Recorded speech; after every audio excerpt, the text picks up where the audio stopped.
现代科技新产品无塑胶人管精神，在身体的关节炎，因要研究出一套唔免接触皮肤，就会当监测到幼婴仔心跳甲喘气的设备。明年初也要伫全球规模上界大的消费性电子展览 CES 做线顶的展出。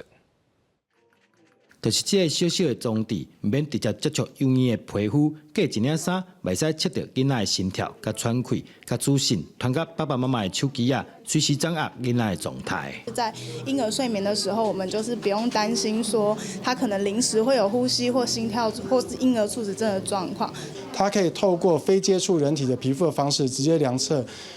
婴儿的心跳跟呼吸，同时能够透过婴儿的心跳、呼吸去侦测婴儿的情绪、睡眠及他的活动量。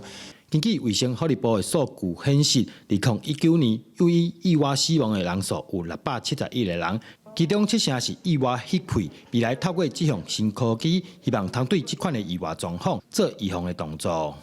它可以用在这个婴幼儿，也可以用在高龄照护或是一些